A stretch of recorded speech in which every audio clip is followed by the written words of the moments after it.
Welcome to the Banter with Dave Hobbs, brought to you by Berserk Athletics for all your custom team uniform needs. Awesome hoodies, one of the most comfortable hoodies around that I know I like to wear. They're the best. Welcome to the show once again. I know it's a little different format. Park University, newly Park University assistant coach Joe Miller. Welcome, my guy. How's it going? What's up? Hey, man, it's been a while since I had you on, and I know there's a lot to talk about. First off, let's get to topic number one, the GOAT, leaving Alabama. So, I mean, like all these people, and let's throw Belichick in the mix too, because I mean, he's not too shabby either. All these people, all these analytic people, they're like, oh, well, this guy and this guy and this guy. Ain't nobody going to fill those shoes. Like, relax. Oh, no. All the people that they're talking about don't even have 3 national championships. Saban won 7. Relax. Yeah. Relax. And not only that, as I see they brought in the Washington guy. Bauer. Yep, they brought him in. I don't know how he's going to. This just tells you where college athletics is at. So Jay Norvell, was talked about a little bit. He got beat by 109 by Georgia. And now we're going to, bring him in the conversation about, hey, you're coaching. Hey, we're just going to hand you the keys to the Mercedes. What? No. Yeah. Steve Sarkisian? What's he done? Dude's from Dan Texas. Lanning? He sucks. Dan Lanning. Yeah, Dan Lanning? Yep, he was Come in on, on man. it. Guy played at Jewel. Let's be real. Yeah, and DeBauer. What's going on? And it's funny, DeBauer's already pounded both of them a couple times. So Correct. Yep, he's already. I'm like, I guess they went to, all right, this guy and this guy are cool, but this guy's beat him twice, so fuck it, we'll just roll out with him. Right. So, there's not a lot of people. It's always like I tell people. So okay, you're going to get in the transfer portal, okay, and you're going to say, oh, that kid doesn't affect us. Well, who are you going to get that's better than him or as good as him? right. What are we doing? It's. I think Saban leaves, and of course, everything's who's going to come in. I'll tell you right now, I think the first one's going to be a flop. Yes. Oh yeah. I don't see why they didn't follow up and bring in Dabo. There was a lot of Bama people that were not fans of that. I understand that, but if you're from the South and you got a coach named Dabo, and he played there. And he played there. And he played there. Yeah. Say. I mean, everything made sense other than Alabama alumni. Right. I guess, Saban, I think the game may have started to pass him up, per se. And I think it had a lot to do with the portal and NIL. I think it was more because, hey, now Georgia can go get all these guys in. Right. that we used to be able to get all the time, and everybody want to come here. Now they just, Georgia's absolutely loaded, and, we'll see what happens to Alabama. You can at least wonder, though, if, all of these NFL jobs that are opening up, we're not talking about just the, of course, the run-of-the-mill same bullshit Panthers and the Falcons and some of that dog shit. But, I mean, you're starting to get some more premier coaching jobs, Carroll's gone. The Seahawk job. Look at that. I mean, you got that fan base, that stadium, not that far off, a lot of talent on that roster. You've got some stuff where he could retire and casually go to the NFL, and even if it hasn't worked out in the past for him, but what else does he? He can't win anything else in college without being fucking bored. And I think the thing is, to me, in my opinion, with all the shit that's going on in college football with the NILs and the transfer portal, the NFL, you know who you got. There's no oh, this guy's going to play for the Ravens next year. This guy's no. It's about what fits underneath the salary cap. Yep. So it's much easier. So. Right. So it's much easier, in my opinion, to coach in the NFL than it is the college right now. You know, Exactly. and like you said, like there's a lot of good jobs out there, a lot of good coaches out there. Like, I mean, we got teams right now. I'm hearing like Dallas, even Philadelphia. They're like, if you lose this playoff game, you're fired, and we're gonna go get the GOAT bill. Oh yeah. Yeah. Like that's crazy. But I mean, when he's out there, when he's a free agent and he's able, you know, and Vrabel's another one. Yeah. Like, Just, that's the most bogus fucking firing out of all of them. That it was absolutely that was insane. Fucking horrendous. Idiots. that was so. I'm like, what are we doing here? Like, I'm like, is a glee club running your fucking organization? What is going on? You trade away your defense. You have no wide receivers except for fucking old man Hopkins. You can't. Derrick Henry. Yeah, Derrick Henry it still ran the ball well, but when you have every defense in the NFL stacking the box with a makeshift offensive line, man, it's like, dude, that is the offense. You can't do nothing with that team. And the funny thing was they were still scrappy. Chargers. Yeah. And they were still scrappy. Like, man, every game, almost every game they were in, they beat you up. They did Vrabel football. Yeah. Vrabel's gone, and then of course the king Derrick Henry is out the door. Yep. So, needless to say, we'll see what happens in Tennessee come next year. But other than Saban, let's see. Of course, national championship game. Michigan. Not an SEC. Not one SEC. Doesn't go to the SEC. Yeah. So, I mean, you know how I am. Like, I don't care what game it is. I always got to have a horse in the race. So, my nephew, Jackson, he's a big-time Michigan fan. So I'm rooting for the Wolverines. And then I thought, son of a bitch, Ronnie Bell's brother goes there. That's the dude that ended young Och's high school career. Yeah. I'm like, I can't root for this clown. So halfway through the game, I'm rooting for a Pac-12 school that I have no interest in and didn't even watch play one time all year. Yeah. Well, I will tell you what, Michael Penix is an absolute stud. That's a dude, man. They just ran into a buzzsaw of a bunch of guys that just came out just focused and ready to win. And dude, they fixed every single thing they didn't do against Bama.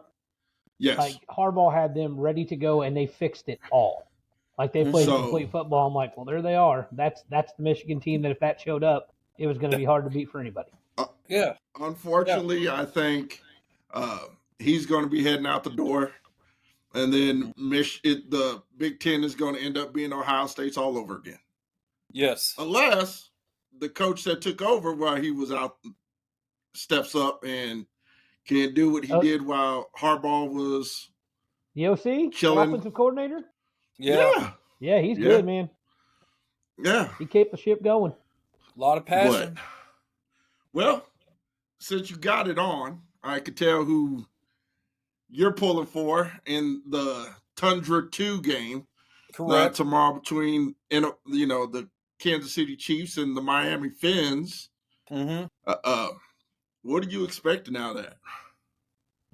Well, I mean, just like everybody's saying, like, it's going to be low scoring, and I mean, whoever can catch a break, like, who the fuck wants to catch a ball in that shit? Who wants to throw a ball in that shit? It's a lot easier just to go here, hand off, not that hard. So, I honestly, like, I think the Chiefs, are going to win, and I know that they haven't played their best football, but I still think that the Bills and the Chiefs, one of those two will be representing the AFC in the Super Bowl. They're the best team. Yeah. They're the best teams. But, there's a lot of intriguing matchups, for me. Like, we got the OU Quarterback Bowl with Baker and Jalen going at it. Yep. So that'll be interesting. There's a lot of good matchups. Like, I want to see your Lions. I want them to run deep because that's like, I like the teams that, go on a run and they're there every year. But like, man, like, how can you not like Dan Campbell? How do you not like that guy? That man makes me want to run through a fucking wall. Correct. Yeah. I don't care what it is. Every time I watch that man, any kind of interview and everything, I'm like, At 40 years old, I still want to fucking run through a wall. Right, like that might make me want to get into slow pitch softball again. Man, if we all had a coach like that, Jesus Christ, yes, absolutely. Like we're back out there. But I think the greatest that senior league then of team course, ever. Wyoming boy Josh Allen, like always root for him. Yeah. Hey, so there's a lot of Flacco. and Jonah, my older nephew, And Flacco. he's a Cowboys fan. Oh, so I mean, there's a lot of games and a lot of interesting like, how can games. you not But root I mean, for the Browns and Flacco? well, because they screwed Baker, so fuck the Browns. Like, fuck them. I'm out. That's funny. Oh, well, I agree with you on that, but the fact that Joey Flacco. That's a great story. Man, he's a fucking grinder. I mean, that's like the replacements in real life. Yes. It is. Absolutely. Like that's crazy. Out of where? Delaware? Yep. That's Blue Hens. Hens. Like, come on. How can you not cheer? With the big boy arm. Yeah. Yes. Still with the big boy arm. Yep. Could still fling it around. Let's go. Spinning it. Like you said, I think there's a lot of intriguing matchups. I think it's hard to pick one. I'll be honest with you. I just Baltimore may be the best team right now, but all it takes is someone to get hot. Playoff Lamar. Yep. Exactly, it's coming. right? I'm telling you, it's coming. Everybody's saying, this is going to be Dak in the Cowboys year, but Dak's still Dak in the playoffs. Yep. Correct. Like you got the NFL, like you have to show like with anything, like you have to prove something to be a believer. And until they get over that playoff hump, like everybody's the conversation's still gonna be there. Like Duke can't win a big game. Yeah. Yeah. So I mean now that McCarthy's getting fired, if he loses this game, like that's nuts. Yeah. That's nuts. But I mean you play for one of the most demanding owners in all of sports. So I mean that's just part of the gig. But I think there'll be a lot of good matchups. Like they're talking about 2-3 feet of snow in Buffalo. Like that's crazy. Well, I know even though you're rocking the 305 hat, you're a big old Raiders boy. Yep. What do you think? What do you think they do with that coaching position? I don't know what's taking them so long. Like Antonio should be the head coach. I agree with you. He did well enough to prove that he can do it, but the respect that the dogs on the Raiders have for him, like if Max Crosby said that's my guy, if Devontae Adams said that's my guy, the discussion's over. And he kind of like, and I get it, like the Raiders haven't done anything since 2000, but he kind of brought back that like, fuck you, we're assholes, deal with it. And old school Raider mentality. He won in Kansas City. He did everything right. And he went above 500, which we haven't done that in like years. So like, what are we talking about? Like this should be done. Unless Bill Belichick's going to come wear silver and black, it should be done. Another guy who you'd run through the wall for. Correct. He's another one of them guys. And they don't have a quarterback. They don't have a quarterback. They did it without a quarterback. Like I'm sitting here and I hated David Carr. Like hated him. Derek Carr, like all the Carrs, hated all of them. And I'm like, man, if we get a quarterback, we might be all right. And then it's like, oh Jimmy wow, G, baby. Garoppolo? No thanks. Pretty boy G. Yeah. Like, goodness gracious. And then we're beating the Chiefs with like under 100 yards rushing with a guy named O'Connell that probably just got done at H&R Block. Like, what are we doing? Well, I'm intrigued to see how the playoffs end up. Yes. Of course, the reason I know I asked you to come on, and Hobbs and I were talking a little bit about this in the last episode, is we're ready for the season to start. What you guys have, 30 days? We have before your college season starts up? There's a little bit of development with all that. So the paperwork that I filled out and was supposed to coach, they didn't turn that in. So I haven't been with them for like a few weeks now. But that being said, hopefully that gets resolved soon. They told me it would be. So, but we'll head to Dallas. We'll play 4 games out there, Okay. beginning of February. And so So yeah, I'm you're excited. looking Like, 20-something days. yeah, it's getting super close. So, I'm excited for it to get rolling. The energy and everything's there until you get outside and you're like, it's 36 fucking degrees. Like, what are we doing out here? Right? So, you got to fight through it, but we are going to Texas for the 4-game series to start off, and then we'll come back. On our way back, we'll play Kansas Wesleyan in Salina, and stuff like that. So, Gonna be cold as shit. yeah, like everybody check your bats for like broken bats, shit like that. Like it's incredible, but that's part of playing ball in the Midwest. But I'm looking forward to it, seeing how our guys respond to somebody wearing a different color jersey. Yeah. That'll be nice. So, new school, and I'm really looking forward to seeing how we do in the Heart of America Conference. Well, I tell you what, I know college baseball starts up and all the kids are going at it right now, trying to get the season ready. But did you happen to see the PG set out the preseason college top 25? Yes. And Wake Forest is still at the top. Yes. Followed by Arkansas. Your boys down in Baton Rouge. The Gators. And then we got the TCU Horned Frogs at the top 5. Yeah. So the thing is like, the beautiful thing and the sucky thing, if you're an offensive guy about baseball, is it takes one guy, and if that one guy's on, nobody hits, and you get beat 1-0, yeah, 2-1. Yeah. So, in my opinion, those teams that you just mentioned are really, really good. But it's all about who's healthy and who gets hot at the right time when it comes to college baseball. And college baseball is about the arms too, isn't it? Big more time so about the arms. Big time about the arms, because that was the thing about, look at LSU's title run last year. Okay, obviously they had Paul Skeens. Everybody knew, like, when he goes out there, it's a dub. Okay? But then you had guys step up behind him that didn't, they were just kind of, Tim Floyd and other guys like that. And they stepped up, and it was just like, we're going to hit, so tough shit. We're national champions. So, I mean, it's Arkansas is always good. Coach Van Horn, solid. TCU, I really, really like those guys. And I've liked them for, a long time, because it's like, here's a school that doesn't get a lot of recognition. Because let's be honest.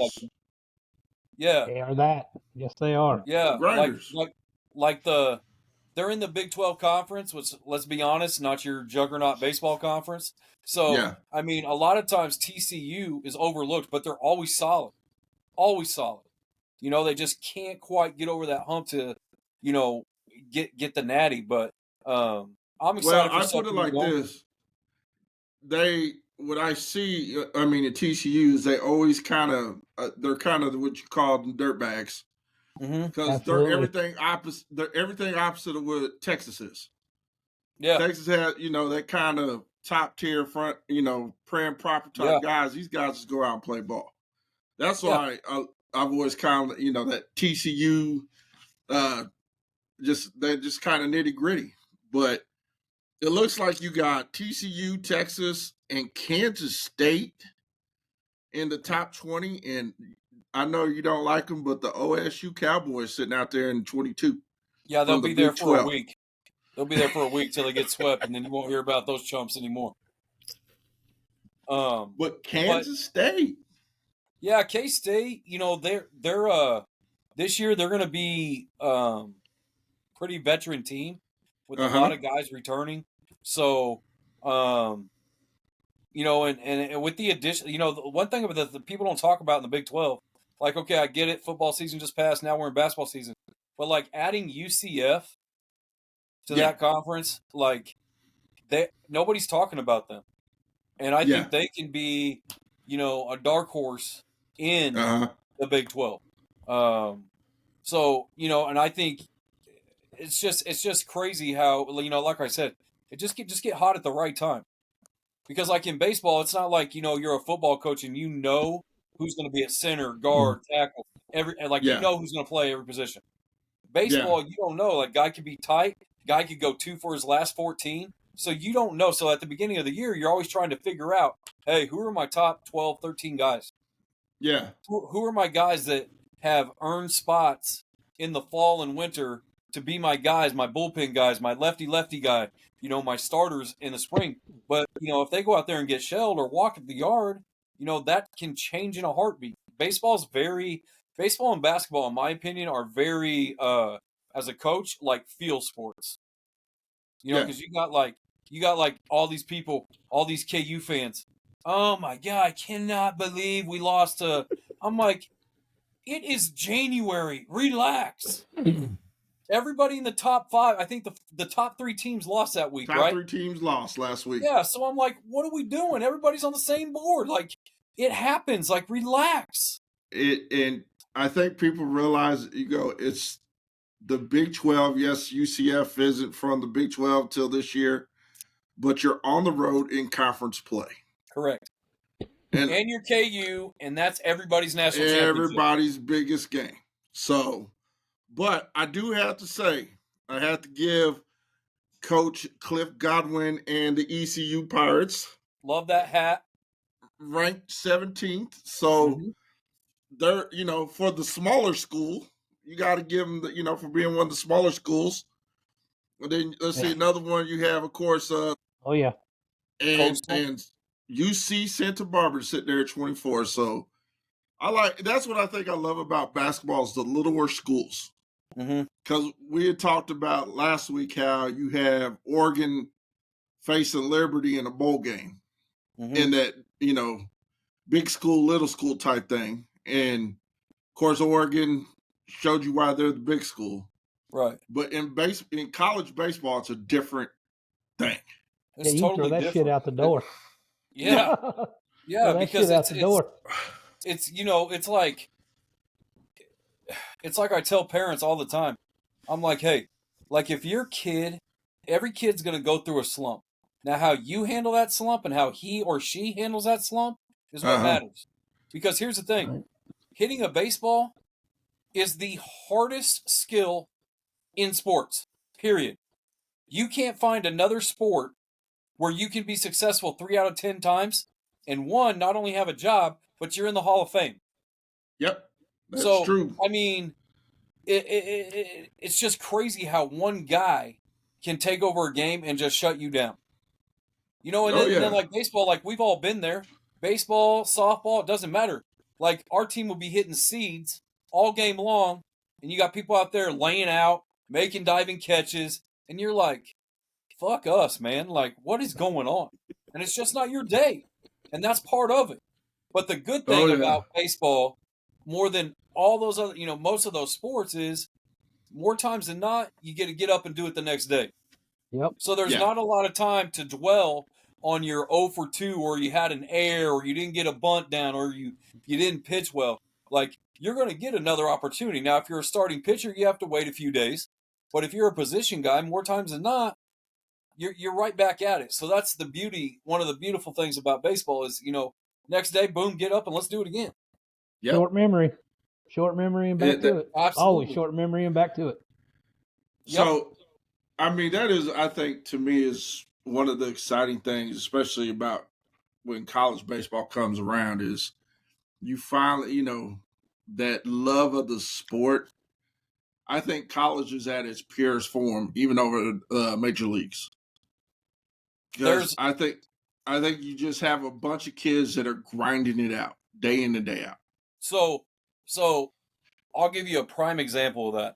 So, I played with Albert at Maple Woods, and he came back and talked to our guys in 2013, and he flat out told them, he's like, listen, I'm in my mid-30s right now, and he's like, I'm not sitting here and grinding like I did here.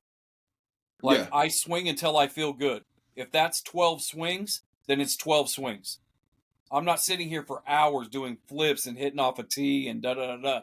So, like junior college and college in general, and even going further back, the process to get to college, that's where you grind. Yeah. Now, I'm not saying you make it to the big leagues and you take it off because they'll cut you in a heartbeat. But, I mean, let's be real. You get one big contract, you're going to get a second one. That's almost guaranteed. Uh-huh. Then if you just don't shit the bed, then you're going to get a third one. Then you're made for life. And if you're like Albert, you just keep balling. You're the best hitter ever to play the game, first ballot Hall of Famer, and you're making millions of dollars.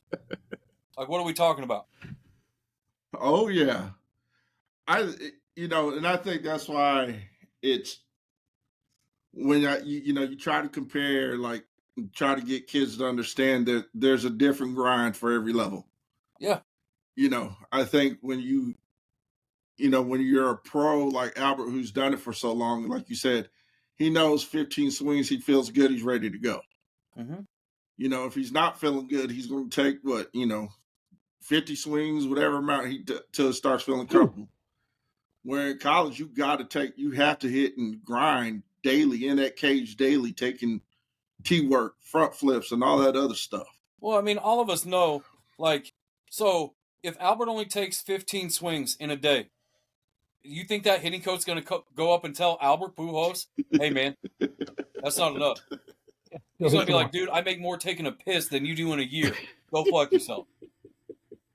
Okay? So where in college, a coach is like, man, this dude is lazy as hell. Like, why is he not grinding?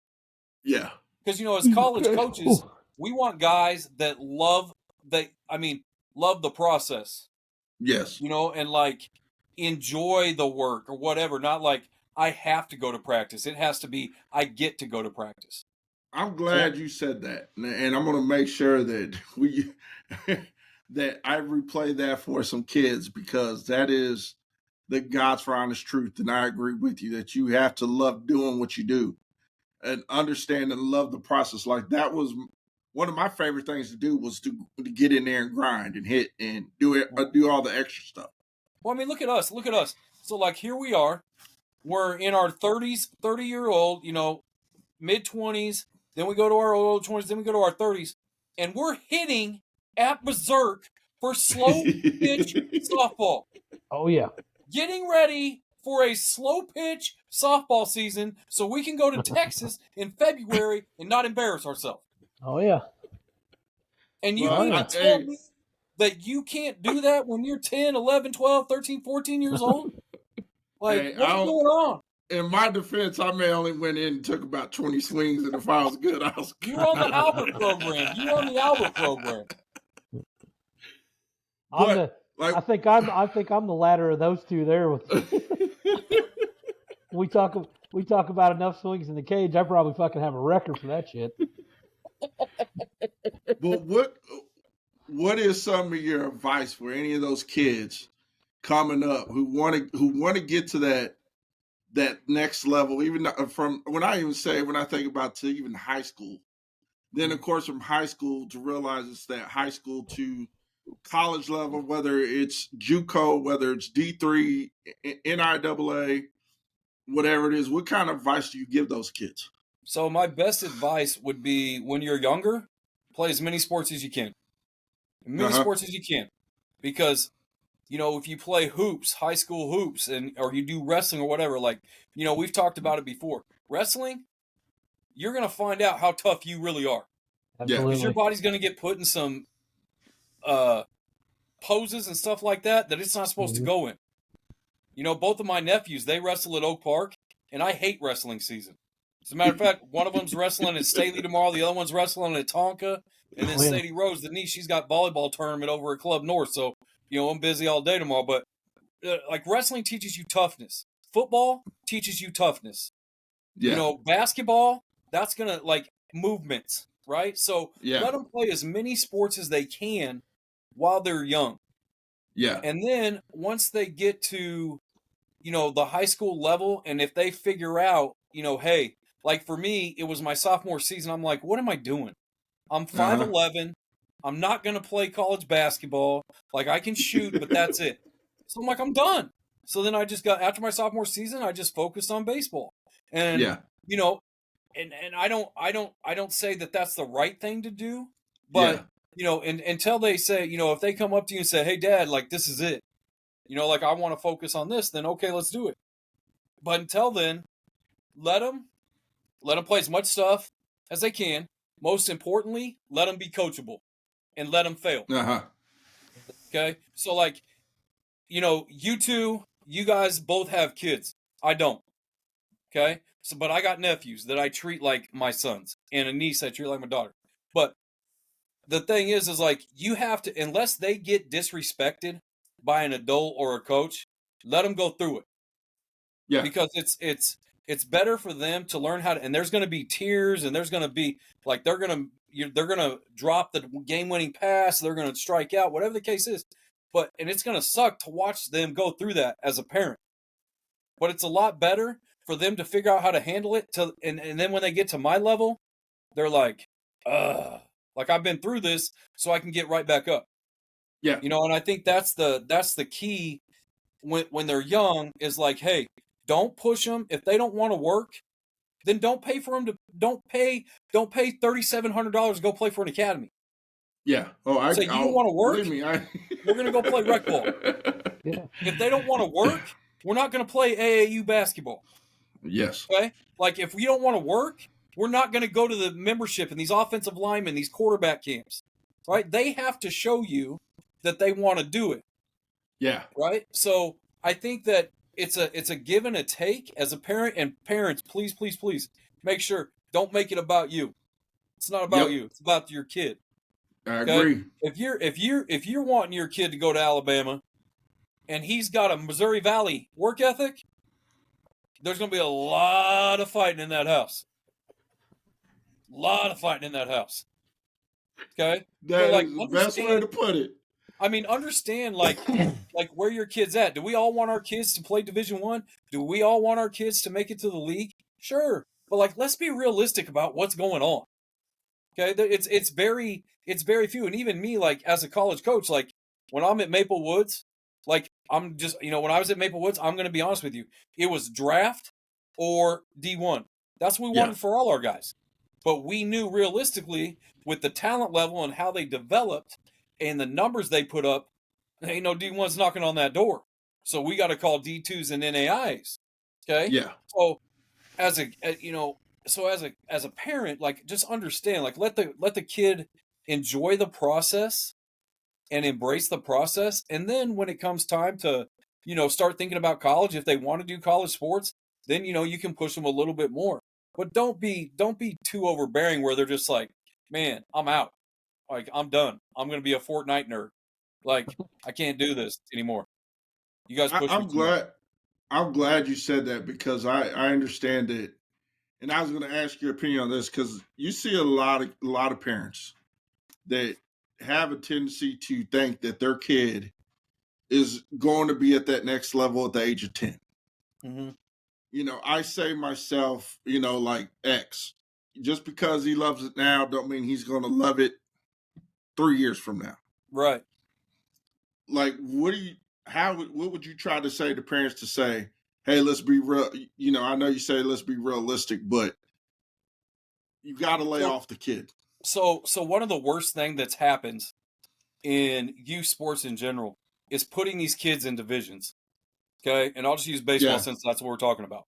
Well, when we played, okay, there was one travel ball team. Right? Like, if you played travel ball, you were a dude. Yeah. If you didn't play travel ball, you're playing an NKCA.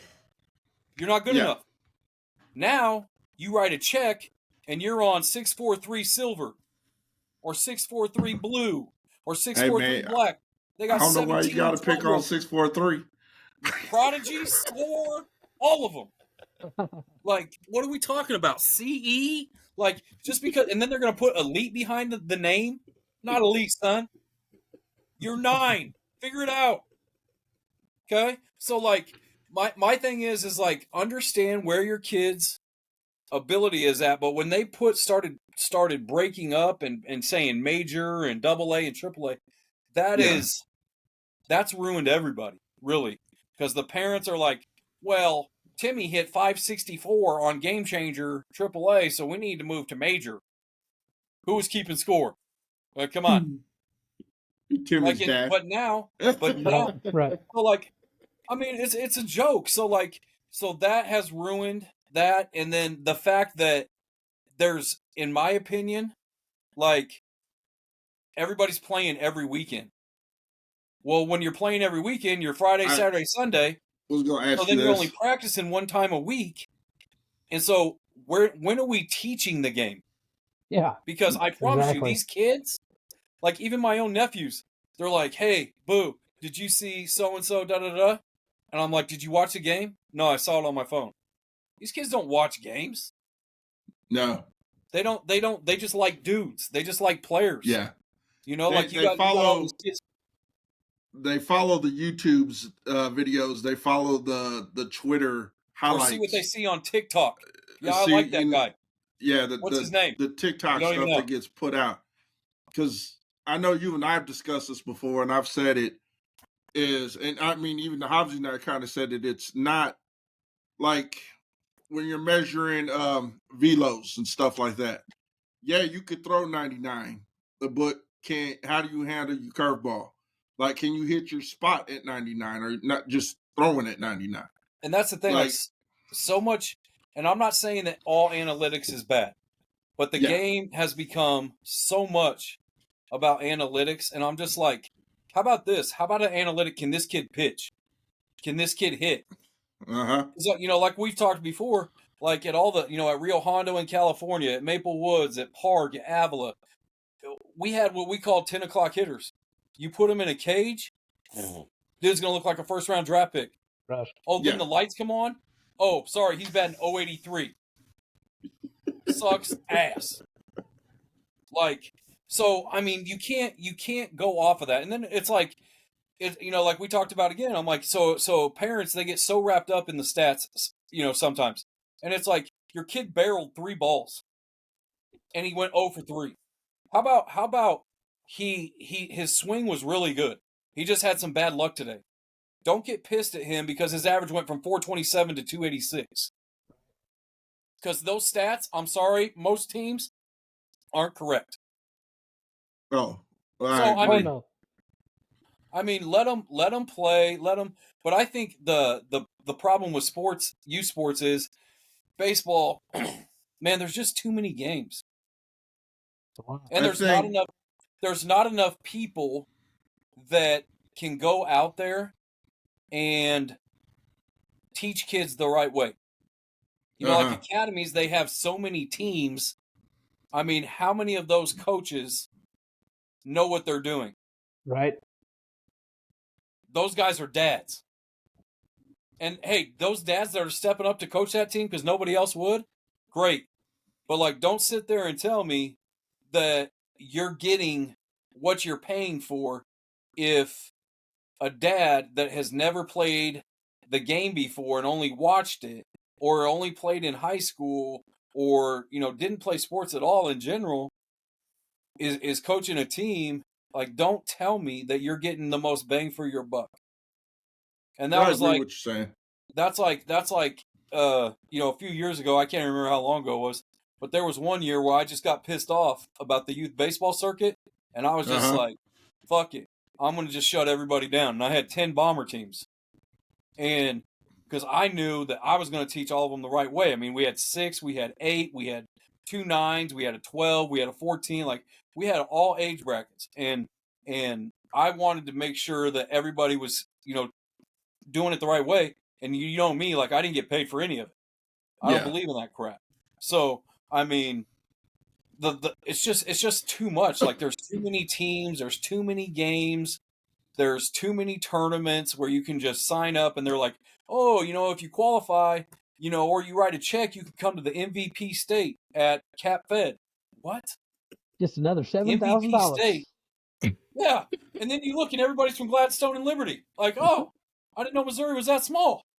Well, I it's funny because you said that, you talked about the whole practice thing because I saw a video with old Gino Ariema, Mm-hmm. and he made the comment like the difference between kids in the United States playing basketball versus the kids over in Europe.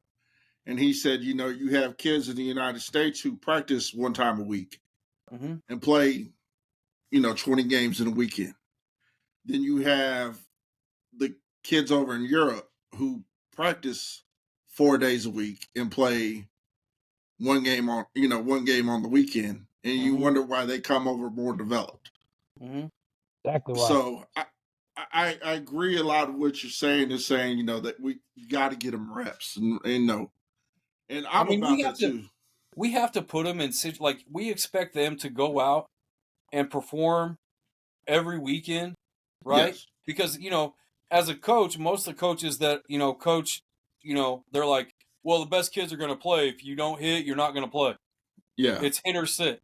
So, that being said, it's like, okay, but has that kid been in that situation before? Does that kid know where to be on a double cut? Does that kid know how to, like, if a line drive's hit and they're at first and second, does he know to freeze, or do you just tell him to take off? Yeah. Like, I think Hobbs you have to put them in that situation in practice so they can take that to the game. Because Hobbs, you coached your boys at what, 13, 14? Yep. Right before high school. And so he was kind of in that predicament to where you teach those, to me, it's like that's that perfect age where when those kids move on to high school, they should know, like you said, absolutely where the double cut is and stuff like that. So, I mean, it was, your experience. Were some of those kids just lost or? Yeah, I mean, yes, but I mean, the stupid thing is, it's like,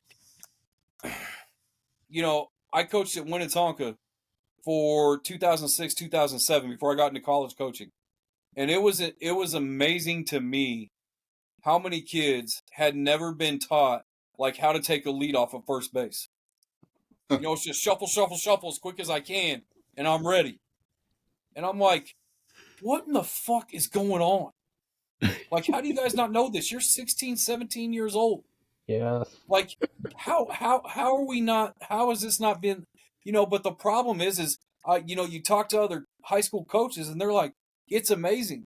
Like, same thing.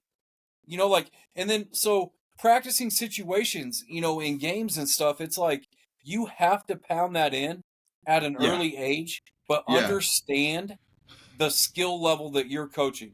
At 13, I think 13 and 14 is possibly one of the most important ages, just because a lot of guys' careers, okay, that's the 7th, 8th grade year is what we're talking about.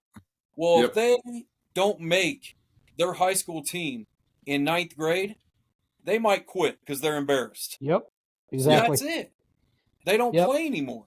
So, like, you think you have a lot of time because kids start at 5 and 6 years old, but I mean, like, you really don't. And so you need to make sure as a parent that your kid is around quality coaching. And more times than not, quality coaching, you're going to get, the trophies and all that crap that you're looking for because you paid X amount of dollars. Now, so, I mean, we run into that like all the time. And, especially at the junior college level, it's like, did you guys not do this in high school? Like, you guys looking at me like you've never heard of this before. And it's like, it's amazing how many kids get to high school baseball. And I'm like, all right, what pitch did you throw? And I'm like, a fastball. And they're like, I'm like, all right, is it a 2-seam or a 4-seam? They don't know. They're just like, I hold it like this. They don't have a clue. Yep. No, they're like, they have no idea. What's going on? Like, they know what they know it's a fastball. So it's like super frustrating, but it's it's world, like, it's everywhere. Just because there's not enough coaching and stuff like that. So that's why coaches, you'll hear us, we'll talk a lot about culture, and there's a standard, and if you don't meet that standard, we're not going to recruit you. We're not going to stuff like that. So there's a lot that goes into it. You got to make sure that your kid obviously gets good grades. They don't get good grades, they don't play. They better be respectful of people. Please say that again as loud as you can. Okay, so for all the kids out there and parents out there, listen, if your kid is a turd in class, and if he has below a 3.0 in middle school, don't talk about college athletics because he ain't doing it. She ain't doing it. Okay? So a little story about that. So I'm subbing, right? I'm subbing in a district, North Kansas City School District. The other day, I'm at Antioch Middle School, and I'm sitting behind a kid, and he just pulls up his grades. And this kid has 3 D's, 1 F, and 2 C's. And I'm like, dude, we are 8 days into the second semester. How is this going on? And then he goes, what? So then they're doing this project, right? It's like an Oregon Trail project on his thing. And the kid next to him's like, man, you've got 7 out of 13. This kid looks me dead in the face and he goes, Coach, that's a great shooting percentage. Yeah, it is. But on the Oregon Trail lesson, that's not good, son. I'm like, what is going on in today's society? I got a kid with 3 Fs that's comparing his score on Oregon Trail to a shooting percentage. Well, I'm going to tell you this. I am going to show that, what you just said, to my boys at practice. Because I'm going to tell you right now, I'm very hard on my boy, Xavier, about his grades. Mm-hmm. And I'm very proud of him. You know, he brought home a 3.5. You know, 3.6 when you round it all up. Sure. I'm like, 3.57. Okay, 3.6. 3.6, you're good. Save you some ink and just round up. And I try to explain to him, it's all like, you're saying, I love that he's ambitious and says, I want to play high school ball, then, eventually, go on to college and do whatever. And I said, look, man, it takes grades. You can't sit there and think F's are going to get you by. Well, see, and here's the thing. So what people don't understand, like Division I and Division II levels, like football and basketball, you get those, it's a full ride. Now, the amount of full rides that they have, it varies. Like Alabama has about 95. Southeast Missouri State probably has about 70. Yep. Okay? But guess what? Baseball they're allowed 12.5 scholarships at the Division I level, full rides. And a roster of 35 dudes. I was getting ready to ask you that. How many are on the roster? So how many people do you think are getting full rides? And that's if they're fully funded. That's the thing that people don't understand. Not every school is LSU and Arkansas and Florida and Tennessee and the SEC where they're fully funded. And you go to some of these mid-major schools and how many scholarships do you have? I know I got buddies in the coaching profession, okay, that Bob Fernelli, right? He coached at Emporia State. He left Emporia State because he had 9.5 scholarships and he wanted his assistant to get more money. And Emporia State told him they couldn't do that, so now he's balling at Pitt State. I mean, it happens all the time. And that's the thing. Not everybody's UCM. Okay, so you have to deal with what you. So I say that because a lot of parents can't afford $20,000 a semester for you to go out of state to play baseball and pay tuition. But guess who can afford that? Your 3.6 GPA that your money getting from the school. Right. And your 24 on your ACT. So man, get your grades up. It's not that hard. In today's society, with the way these schools work, you show up and write your name right on a paper, you're at a 70%. Oh, I don't know. You put a little effort in. You got a B, motherfucker. What are you doing? And then you bomb it, and they'll give you 37 chances to make it up for 4 more weeks. You got 4 more weeks to do this. If they don't get the score, and if they don't get the score that they need, so the teacher looks good, here's a crossword puzzle, son. 50 points extra credit. Knock this out. Spell D and was, and we got this figured. Yeah, right. I laugh because you guys say that because, of course, we had these, they call them AMI days. Yeah. Oh yeah. Fuck yes. And one of the assignments that little man had to do was Pick out a go stop sign. outside. Well, take a bowl or a cup, pick up some snow, measure it, right? How many inches of snow it was, let it melt, put the ruler back in and measure how much water it created, and write it down and turn it in. Boom. Boom. And it's probably worth 350 points. And as long Great as he, job, X. You did good. As long as he typed his name and put it in there and hit send, boom, 150. Right. Nailed it. Hey, and here's the funny part is I had to make sure he turned it in. Right? Yeah. Well, of course. Of course. Look, there's still parenting involved. Like, Right. come on, we can't expect them to do it all. They're kids. And one of the things, like, when you talk about grades and stuff like that, I think, it's so important too that you throw out the numbers like that and you look at how minimal the percentage are of one, to become a D1 athlete or even a college athlete, Mhm. and then two, you look at the amount of scholarships, and then when they see the real numbers that there are, then that shit reality hits in. And then at the end of the day, those grades, when you get those grades, it's going to give you a work ethic for if you're not a college athlete, because so many of those dreams, you gotta, you hate to say it because you want it to come true for everybody, but in the grand scheme of things, that let's be honest, the other side of that is you don't make it to that level, or you are not good enough. And then, and that's the thing. Like, so then that's where the grades come in, because boom, you had the grades, now go to college, and, start your career. Get, there's still scholarship opportunities on an academic level possibly, or, you're a smart kid, you're with it, you're going to go do other stuff. And that's why the grades matter huge too. Yeah, so a prime example of that, when I coached at Avila, the very first thing we did it didn't matter if you were a JUCO or a high school kid, is we asked we saw your transcripts, we said, what's your GPA? And then the next thing we said is, what is your ACT? Because based off of those numbers, we knew that we could give this kid $13,500, not out of our pocket, out of the school. Yeah. And then we could base our budget and stack it on top. So a kid might get $21,000 or whatever the case is. But there's more money in the academic pool, and that's what parents need to push to their kids. There's more money in the academic pool than there is the athletic pool. Period. At any school. Right. Exactly.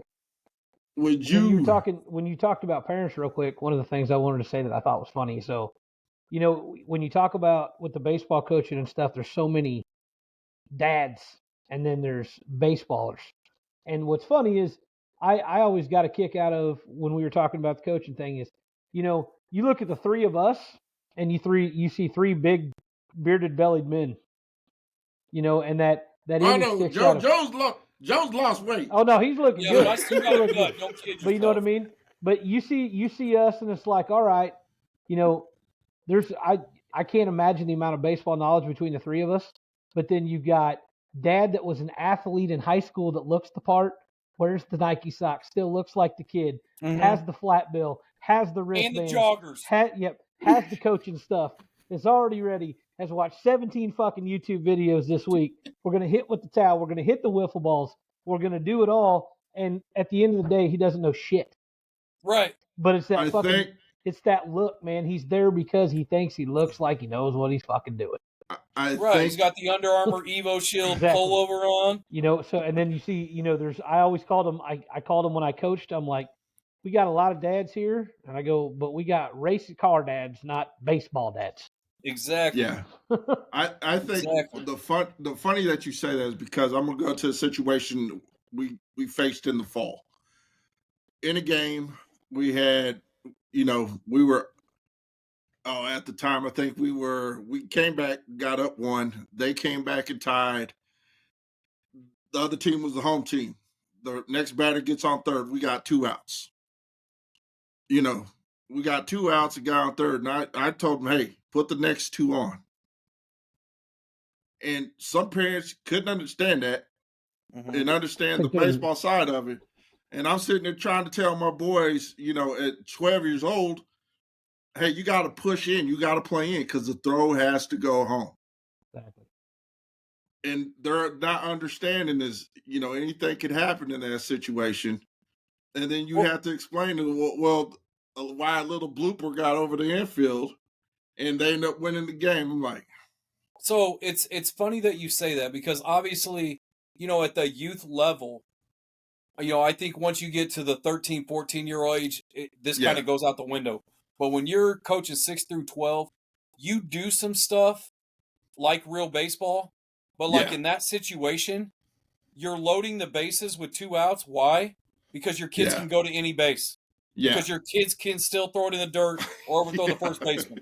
Exactly. Right? Exactly. Like that's not going to happen at the high school and college level. Yeah. But parents that don't know the game and that's the problem, is they don't know the game and they don't have an appreciation for what you're doing.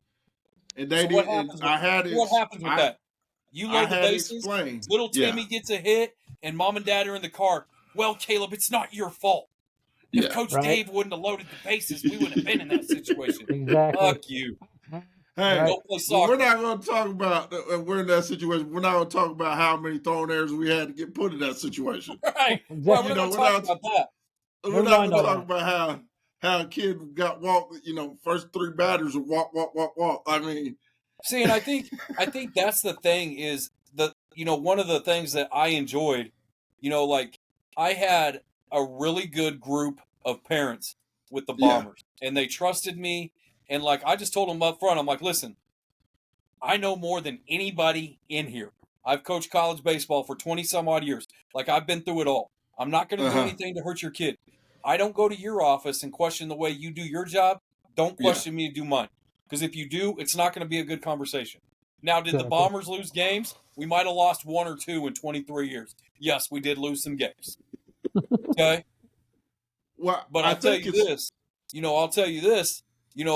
We beat a lot of teams that their kids paid $4,500 to play, and it wasn't too pretty. And I think what I was trying to say is it's like, I guess people who go, because I know you kind of made a reference to it earlier, is there are some dads that know the game. Sure. That can coach the game. And those are the ones that help me in the dugout. And, like with you, and to me, it's like, I know the game. I can handle the game. I've been around the game way too long and I try to not be rude about it and say, hey, if you want to help, you can help. Right. But you're going to help and kind of do things my way. Like, not downing your knowledge, but my knowledge, I'm going to feel is going to be a little more than your knowledge. Yeah. Mm-hmm. Well, and that's the thing. Like, you kind of have to, it's just like in anything. You have to know your role and what your title is. So, like with me, I'm like, hey, listen, here's the deal. I'm going to run the show. I'm running all the practices. I'm making the lineups. I did that. I made that announcement because I wanted all my parents to know, listen, if your kid's not playing, don't go talk to Bobby Holtzclaw. Yep. Don't go talk to him. Because guess what? Bob Dog. Don't talk to Bobby. He's my man. He's the man. Love Bobby. Because all Bobby he's going to tell you is about HD Nation softball. Who's your daddy's, baby? Yeah. You betcha. Best organization in sports. Ask him. He'll tell you. I may or may not have made a special guest appearance one time for that team. He said you did. You did. But hey, you can't. I was like, don't go. I have to disagree with what you said about the best slow pitch organization there is. Well, you got Big Mama fully loaded. Right. We all know that it's fully loaded. I'm years on years, man. Yeah. So that's the thing. Hall of Fame. Absolutely.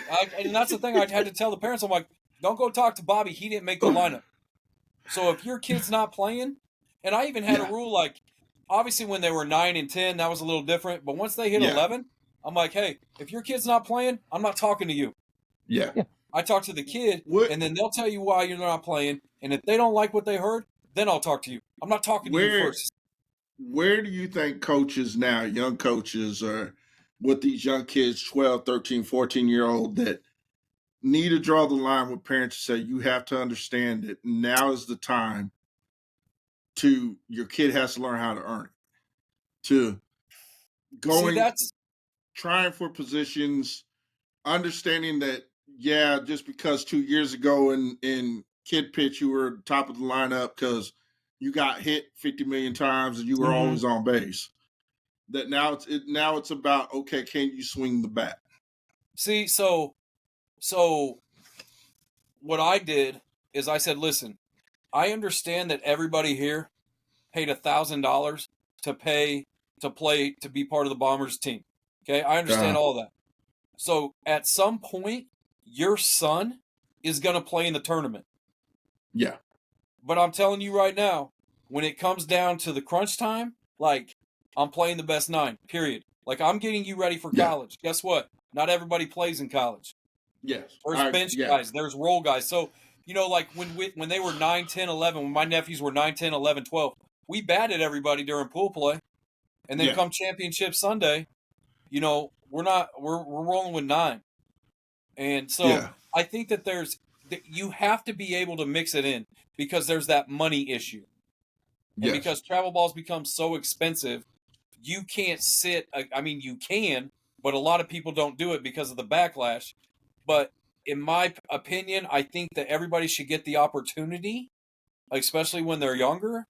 But I mean, do what you want, because it's damned if you do, damned if you don't. If you play everybody, what? They're going to leave because why? Oh, because I don't have enough trophies on the mantle for Timmy. Yeah. But if you win and you're playing every Sunday in the championship game, Timmy didn't play enough, so we're going somewhere else. So, it's damned if you do, damned if you don't if you're a coach. But I would encourage everybody to, don't bury the kid. He's still a kid, and there's still development in there. So let him play at some point during the tournament. Let him still get opportunities. I'm not saying as much as everybody else, but let him get opportunities. And then when it comes championship time, you put your best 9 out there and see what happens. Yeah. No, I that's kind of what I was, wanting to get at, because I know right now it's I am actually taking over 13s and helping coach, basically coaching 13s this year, to understand that aspect of saying, you guys are, you'll be 8th graders next year's, 7th graders next year's, that you're a year or two away from trying out for high school baseball.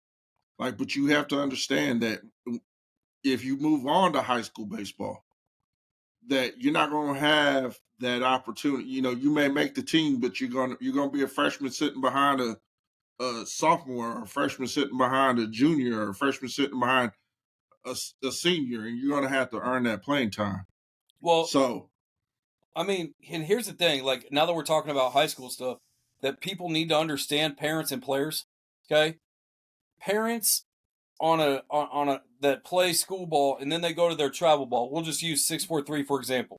So if they play at Truman, okay, who is not one of your hottest programs in the country, when it comes to high school baseball. No. Okay, even though 2 of my nephews play there.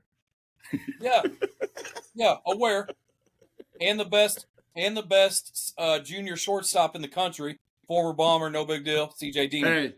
Hey, he lives right behind him. Yeah, I know. He lives right behind my nephews.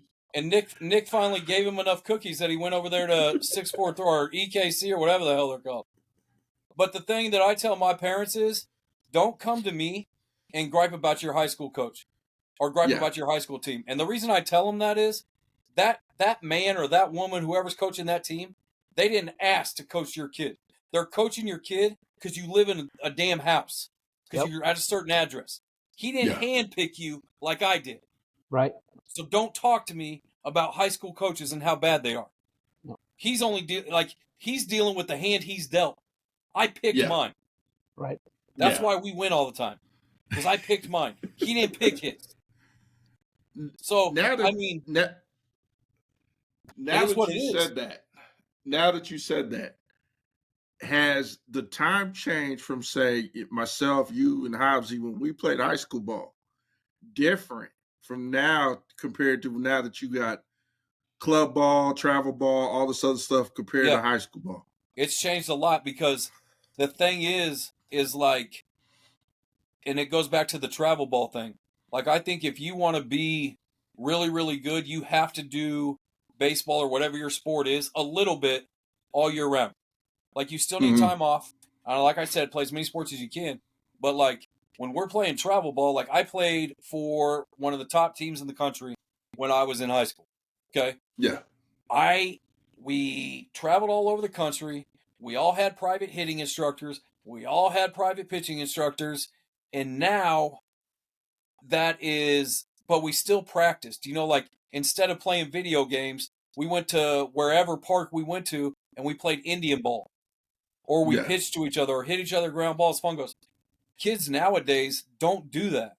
And travel balls become such an expense that a lot of people they just don't play in the summer. And so I think the talent level, now granted, we've had some dudes come through Kansas City the last couple years. Like, you got the number one of the best players in the country at Liberty North and Trey Snyder that signed with Tennessee.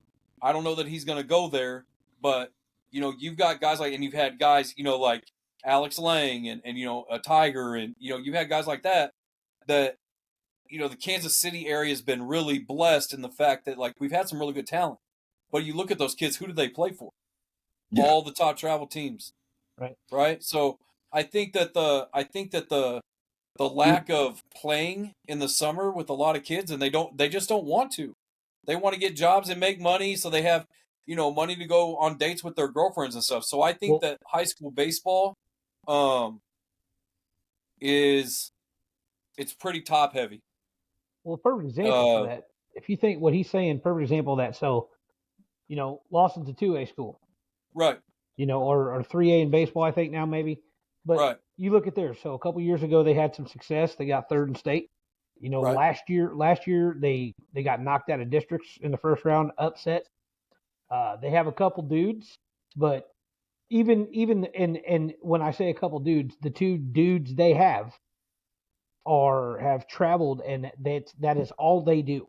They don't play any other sport. One of their dudes opted to play football this year, and of course he was a stud at it, but he did it because he's a senior and because he wanted to do it just, as a senior year to play once. But you see the talent level difference with those two compared to the entire rest of the entire roster that Coach Rob has to throw out there. And, my son's a perfect example. Like, he loved it when and I coached it with him. But, when summer came along, his freshman year, their football schedule. They're so, they, at that point, they kind of, he knew football and wrestling are what he liked over baseball. He likes to play baseball, but he's not going to go, no matter how much I'm on him about it. And I don't push him to do it because I let him pick which two he wants to prioritize. Sure. And, so what we're like how I did with Braden is a perfect example. Braden's a smart kid. So I'm like, you and I both know that the level of hitting you need to be at, you need to play more travel ball and play a lot more. You need to get the bat in your hand more. But what you do exceptionally well is you butt good and you're real fucking fast and you're smart on the bases. So your high school life is simple. You grind it, you field the ball good. You play an average everywhere, which in 2A baseball or small town Lawson, that's good enough to get you on there. And then for varsity, he knows he's not going to college to play baseball. And even if he wanted to, he's realistic about it. But what he knows he'll probably do is he'll probably pinch run on varsity this year because, again, he's fast as fuck and knows how to run the bases. And, like I said, coaches are smart enough to know that if they know what they're doing. Braden's a perfect example of your typical pinch runner and plug and play kid, and he lays down bunts. So just like Joe was saying earlier, you get that kid he might be the varsity hitter, man, and he's in a spot where the kid can fucking rip titties, but you really need a bunt, and Braden knows that's when he gets the call. Yep. He ain't going out there to do nothing pretty. He's going out there to put a bunt down and try to outrun it. And you see the difference in that when the big dudes are traveling and stuff. Those kids on Lawson especially, they stick out like Chappie's kid, man. Like, there's Lane, and then there's everybody else, and he plays it year round, tournaments. Whether and he's always practicing, always pitching, always throwing, and it sticks out like a sore thumb in the smaller classes much more than in the bigger classes, obviously. Sure, and that's the thing is, and that's such a. I mean, I'm glad we talked about that because, a lot of times, for example, like a lot of people are like, well, okay, he's a good player. He has good stats, but he did it at Lawson. He didn't do it at Staley. He didn't do it at Oak Park. And I think a lot of times those kids get screwed. And so, like, we focused on getting a lot of guys from, like, East Buck, Mid Buck, Cameron, Lawson. We focus on that because, like, right now, with the way it was, Crowder's the best team in our region. And they've gone to the World Series several years in a row. So, like, we're losing the Kansas City kids. So, like, the Liberty North kids, the Liberty kids, the Oak Park kids, they're not coming to us, right? Until they start winning again. So, I think a lot of times there is talent at that level, and that's what parents got to understand. Your kid, it's okay if your kid is not the best kid on the team, but if your kid has a role and he's part of a championship team, man, embrace that. Because guess what? He's going to get the same patches on his letter jacket that the 3-hole hitter did. Exactly. And he's a huge part of the team. Please tell these kids you got the open floor, because you're not coaching D1 level, but you've coached at the JUCO level. Park is a small school. Like, please let them know that it's okay to go that route. Absolutely. And understand. So parents and players, like, alike, like, you guys got to understand, I don't care if it's D1, D2, D3, NAI, okay? Junior college. If you're a college athlete, you've done something. Period. Yes. Period. Because here's the thing.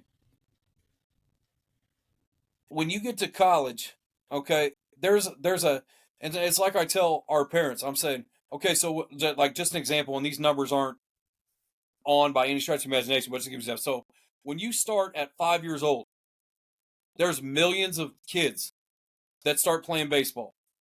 Well, then you get to coach pitch, and it drops down to hundreds of thousands. Why? Because somebody didn't like baseball anymore.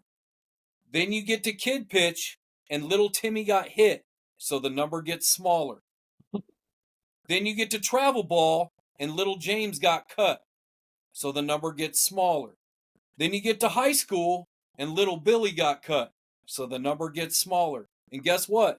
There's only so many roster spots in college. So what you need to do is, and here's the thing that I tell, like, when I'm recruiting kids, I'm like, listen, here's the deal. And, like, especially at Maple Woods when I was there, you can go to Mizzou, you can go play for Tony at Tennessee. And here's the thing, like, you're a sophomore, right? So you probably more likely than not have 2 years left of college baseball, right? So you can get all the gear you want. And you can wear that. And you can tell your son, hey, look, I was on Tennessee. I played for Tennessee. Son looking at your stats going, Dad, I don't see you on here. But I got all the gear. So what I tell our kids is, and what I try and do to help them get to the next level from Maple Woods when I was there, is go somewhere where you're going to play. Because that's probably your last stop. And guess what? All of us were blessed enough to play, like, every single one of us, I don't care what level you're at, we're all going to get told we're done. Yep. And sometimes it's not by other people. It's by our bodies. It's by our heart. We don't want to do it anymore. And sometimes we get cut, and that happens. But if you can get to college baseball and play and be, successful, but being part of a team. Okay, that's the thing that people don't understand. It's like, people talk about dynasties and da-da-da-da-da, but as a coach, that's why every year is so special. Because that team 49 or team 106 or whatever it is, that's the last time we'll do it together. Right. And then guess what? I got to recruit all of my kids that are still on the roster because of the transfer portal, and then I got to recruit new kids. So if you get to college, like, enjoy it, embrace it, enjoy all the stuff. Doesn't matter what level. Yeah. Any level, it doesn't matter. Yeah. It doesn't matter because here's the thing, like, the thing that I loved about playing at Maple Woods and coaching at Maple Woods is I was there in 1999, okay? We didn't have an indoor facility. We went down to Old Ball Game, which is now Mackinsites, and that's where we had indoor practice. We're shoveling the parking lot so we can run up and down the parking lot for conditioning. It's a grind at JUCO. You don't get all the cool shit. Yeah. Like, and that's the thing that people understand. And like when kids get to certain levels, you can still play Division I baseball. You just may take a different route to get there. Because there is a such thing as late bloomers. Oh yeah. Uh-huh. Oh yeah. Like, Thank you. and you Thank just you never for saying know. that. So like, what? I said, thank you for saying that. Yeah, because the thing is like, you know, and there's so many stories, you know, and I've been fortunate enough to coach for a long time. And, you know, we had a kid that threw, I think it was 18 pitches for us at Maple Woods. Tears his UCL, pitched in the College World Series twice for the University of Texas. Signed as a free agent with the Miami Marlins, Tristan Stevens. Like, right spot, right time. Okay, he's a Maple Woods guy. Okay, so I mean, it's just be where I always tell our guys, be where your feet are. Okay, don't be looking ahead. Don't be worrying about the next thing. Be good today. Okay, be Amen. good at this drill. Win this drill. Like, win the team competition. Win the individual competition. Go win a starting spot. Go be a captain on your team. Go have the highest GPA in the classroom. Hey, That's what you we got to do. do this. Joe trying to get me to run through the fucking wall right now, by the way. I'm about to get out. I'm about to go do some key work in the fucking garage and return to the fucking shit. Rip one of these kids' titties in the fucking high school. That's what kids, you know, they don't understand. Like, it's just like anything else. You get out of it what you put into it. Amen to that. Yes, sir. And the thing is like, the higher level you go, hey, we got sound effects. Hell yeah. So I moved up, Joe, from the very first episode you did. Man, this is intense. I feel like I'm on ESPN the Ocho. Like, this is crazy. But we think more of the Cinco, not the Ocho. But. Right. But I mean, it's just like, you know, because the thing is like, and don't get me wrong, I care about all my players, all of them that I coached. Bombers, Maple Woods, Park, Avila, Winnetonka, Rio Hondo. I care about all of them. But the thing is like, I'm not going to sit there and say, hey, Hobbsy, like, I see you didn't hit off the tee today. What the fuck's going on? Like, I'm not going to, like, you're either going to do it or you're not. Yeah, be accountable for yourself, man. Right. Like, you're going to fall behind. Yep. You know, and then you're not going to play. And it's just, it is what it is. And parents need to understand that. Like, I tell all our recruits, especially when I was at Avila, because we recruited the shit out of California. So I thought it was important. I told their parents, I said, listen, your son, he's going to come across the country. And I promise you this, I'm going to take care of him. I promise you I'm going to take care of him. Okay? But I'm going to tell you this too. I'm probably going to get in his ass a little bit. Is this the right spot for you? And then we go and we win. We won the first conference title, and we went to the national tournament for the first time ever in any sport in Avila history. And it's because we had a lot of California guys that could play. And that's the thing that people don't understand. Like, coaching is important, but like, it's still about players. You got to have players. You don't have players, it's tough to win games. And I think around here, around the Kansas City, around the Midwest, I think people don't understand is, you know, you don't always have to go down south and play. You don't always have to go out west to play or out east and play. We have some good programs here in a very well 2 to 3 hour radius. Yeah. I mean, you've got alone. So you got Johnson County. You've got JUCO. Johnson County was finished last year ranked number 2 in the JUCO rankings. Yeah, they lost in the championship, but they've been to the World Series like 2 out of the last 3 years. Hey, they're legit. You got KCK, who has won 40 games 2 out of the last 3 years. You've got Crowder, who's been in the JUCO World Series like 3 out of the last 5. And we're talking about Missouri Southern, Pittsburgh State, UCM. In my opinion, MIAA, best Division II conference in the country. Period. Yes. Period. And it's not even close. And you've got Coach Galloway, who was at OU. He's now at Northeastern State. You've got Big Game Bob at Pitt State. You've got Crooksey at UCM. I mean, you've got some dudes like in that conference that can flat out coach, and they get really good talent. So I mean, you're right. You don't have to, but that's the thing that kids don't think about. Like I tell all our kids, like when start thinking about it, like how far away do you want to go from home? Yeah.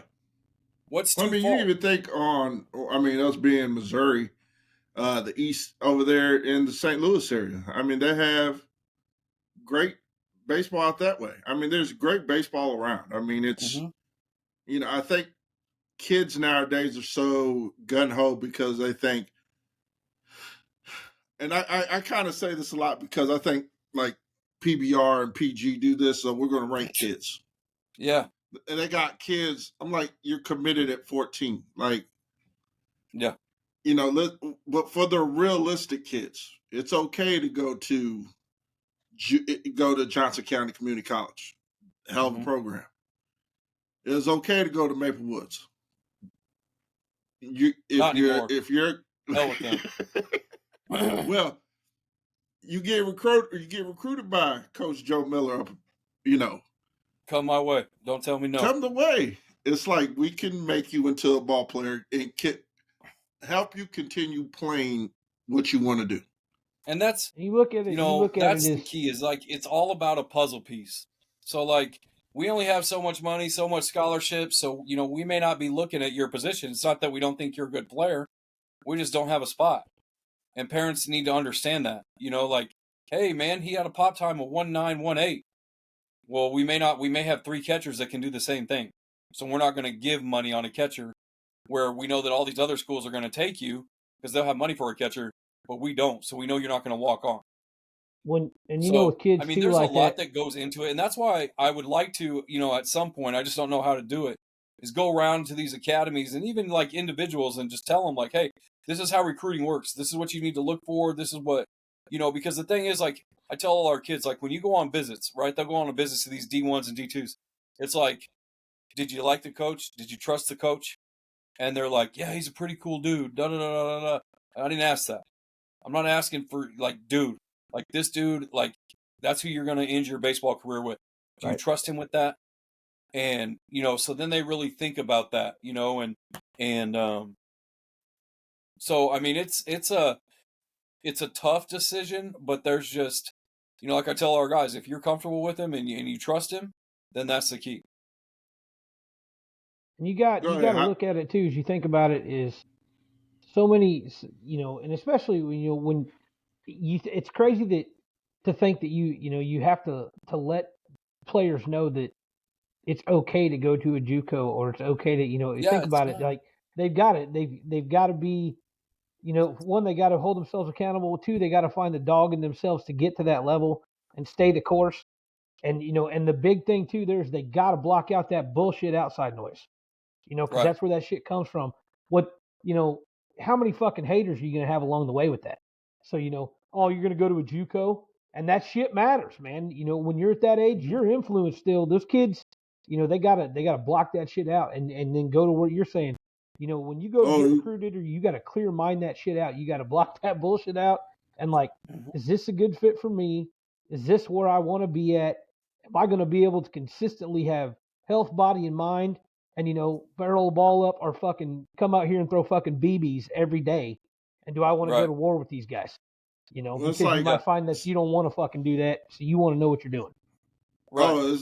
Kids getting teased saying, so you want to go play college at St. Mary's University up in Leavenworth. Yeah, just talking you're not good enough to go play in Columbia. Hey, man, guess what? I'm being recruited. What are you doing? Yeah, motherfucker, I'm going, period. Cut and dry. And you're going to be over here still finger banging the same little bitch, and I'm going to go fucking hit titties over here, break bombs. Right. Fuck you, respectfully. Yeah. Like, I'll see you when I get back to the reunion. And that's it, right. And that's the thing, like, the guys that are getting on kids and talking shit, like, they're the turds. Yeah. They're the turds of the school. I'm like, what are you doing? Like, what are you doing? Like, right. whatever. So like, for example, Oak Park basketball, right? Number 1 team in the state. It's fine. We're doing what we're doing. Just beating the ever living shit. Now you leading me to the direction I was about to go here pretty soon. Look, we're beating the shit out of everybody. It's fine. Right? So like we play 8 guys. We play 1 senior, and he's probably he probably gets the least minute out of the 8. Okay? But then I'm sitting up in the stands and I'm just observing, right? I have to say one thing about your Oak Park Northmen. Yeah, we beat your Bulldogs. The reason why they are ranked number 1 in the city or the state is because they are guided by a former Kansas Jayhawk, Sharon Collins. Yeah, and let me tell you something. Okay. Coach Collins. So let's talk about Sharon for a minute. So he comes in, right? And Oak Park's basketball team this year is super, super athletic. Like dumb, stupid, like doesn't matter. They can go. So with that, right, Sharon's from Chicago. Yep. Okay? So he's got, I'll just say, that Chicago in him. Okay? Yeah. So I think the fellas, after last night beating the piss out of Fort Osage, I think they're 11-1. Right? They're 11-1. And out of 12 games, I think there's been issues or technical fouls, 10 of them. Right? So my little sister, you're playing that Chicago style blacktop ball. But here's the thing, though. So, like, Sharon, like, he's really good with the kids. And, like, every game, like, I don't miss a game. And so we sit right behind the bench because I love listening to other coaches, especially successful coaches. Well, you're that famous alumni. Well, okay. But you get those seats, too, because, alumni in their booster club, man, that's where that booster money go. That's it. And like they have that, so like they're getting technical fouls and stuff. And my little sister, who's an assistant principal up there, she's like, "Oh my word!" And I said, "Would you rather have this, or having us getting the shit kicked out of us by Staley?" Which, by the way, we boat raced those motherfuckers by 20. 20. Okay, I was, we'll turn the script. We'll flip over out from the baseball scene now. Hobbs and I talked this a couple episodes ago. And I have to say it because you two are from north of the river. What in the hell is in the water north of the river lately where you guys have athletes coming out of everywhere? Well, because like you said, you have your Oak Park Northmen ranked number 1. Right. What, you said 11-1, 12-1. Right. You go just slightly over the bridge, and then there's a small school that you coached at, Winnetonka, who are 13-1. And let me tell you something about them. Those dudes, they're like 9th and 10th graders, and they can flat out go. They're good. Then you have Staley is still Staley. Right. You have Liberty North. You have, I mean, God, I mean, what is it? What is going on north of the river when all the talent used to be south of the river? They're sneaking down here and getting them out of our goddamn cornfields, giving them that new fucking mailbox in a different area code, and magically, boom! Right here we are. Yeah, that new mailbox all of a sudden pops up, and all of a sudden magically. What do you mean? He lives right by the Hy-Vee. We're good. Yeah, oh, you're moving to Liberty, huh? Hey, well, you got that. My mailbox is on this side, but my house is on this side. But hey, I'm gonna go over here. That college coach that sits behind that Oak Park Bridge with their booster money. There's what happens. So funny story about that. So Staley, okay, ever since Staley was built, Oak Park has not beat them in a varsity sport until this fall when we beat them in football. That's fine. 11-1, district champions, conference champions. Like, it's fine. We just ran into a juggernaut, Liberty North. They recruit kids. It's okay. It's cool. I mean, we said that. That Oak Park thing, we used to joke about it and call it the Mayhab effect. When Mayhab left Oak Park Wrestling, we called it the Mayhab effect. Yeah, my brother, he from 2000 to 2006, I think they won 6 state titles. My brother was the first one, 2000. And Mayab, like, dog, like, unbelievable. Bad motherfucker right there. He is. Well, but and if we're not only talking about that, I think even the Northtown boys are so ranked, you had. So ranked. That's what I'm saying. In the William Jewell tournament, you had all 4 North Kansas City schools play in it. And Northtown lost in the championship to Battle, who's ranked number 3 in the state. And then Staley won their bracket. And then, of course, Oak Park, like, just layup line, donk, whatever you want to do. And won mixtape tour. Like, get out of here. It's cute. Blue Spring South, next. Get out of here. KC Central, no. Like, come on, man. Like, I mean, now even my Grandview Bulldogs don't even go north of the river. No. We're trying to find people. Like, we don't have the same team we did when we went back-to-back state championships in hoops. But Alec Burke, if we had Alec Burke still in uniform, it'd be different. So I tell you, what was funny is, so Oak Park plays Staley at Oak Park, and that school that's a little further north of God's country may or may not recruit some athletes, right? So we're doing the starting lineup. We do Staley's. That's fine. Then we get to Oak Park's. And we got Big Zeke, who everybody knows it, came with Sharon from Lawrence Free State. Right? Like, here's his apartment. Like, we got him in the district. We're good. Dad's a head coach at St. Mary's. It's solid. Okay? Then after that, the mailbox is there. It's fine. That P.O. box in that. It's right there on the line. We're good. So then one bill a month and it's there. It's fine. Yep. On time. No problem. Cell phone bill. So then Big Zeke gets introduced. Then after that, the next 4, they're like Corbin Allen, Antioch Middle School, Caleb Estes, Antioch Middle School, Adam Tanner, Antioch Middle School, like all of them. Because Staley, that's all they do, right? And then, we go out there and just bitch slap them, basically. And, I mean, it's like, really? Keep recruiting. What are we doing? Who's next?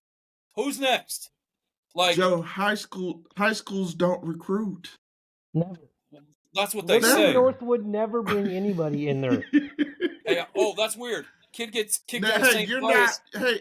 You're Oak I know. You're not, I know where he's going with this. Pius. Yep, you're not Kid gets out of St. Pius. Kid gets kicked out of St. Pius. You think he's shopping around for another high school? Nope. Liberty North. Oh, all of a sudden everybody's hyped because Nick Saban's here. What is going on? But I'll tell you this: Liberty North. That is one place that I would absolutely love to coach because the culture there is incredible. Yeah. Well, I will tell you this: football rolling, volleyball rolling. Baseball, back-to-back state champion. Like, come on, man. Facility. The girls are kicking butt.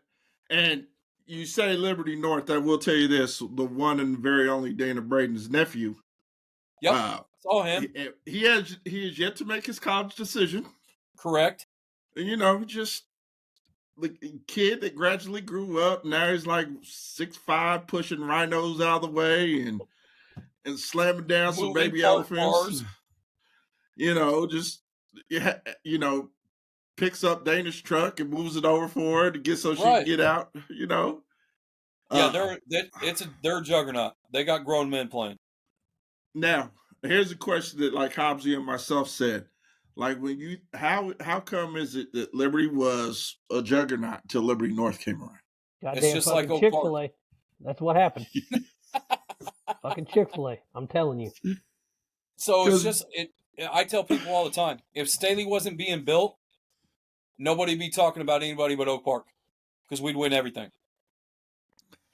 Liberty North gets built, okay, and not to me like Liberty North's had really good football coaches. Liberty North has the best high school baseball coach in the state. Yeah, they are not playing around when it comes to their coaching staffs. No, and Liberty North has Cisneros, She's the 2-time Gatorade Missouri Player of the Year.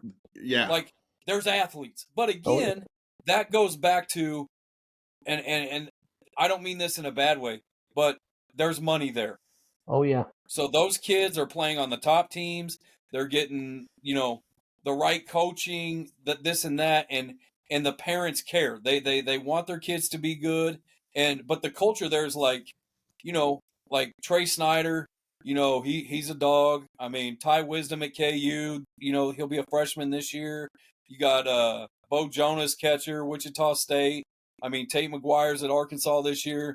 I mean, you got guys all over, and Steeg's done a great job there, and so, I mean, it's special. Like, it'll go in waves. And like when I was in school, it was us and Park Hill, and nobody else mattered. Yeah. And then Liberty started to come on in my senior year. Steeg and Nick Robinson and Fleming and all those guys were on the 31-0 state championship team. Yeah.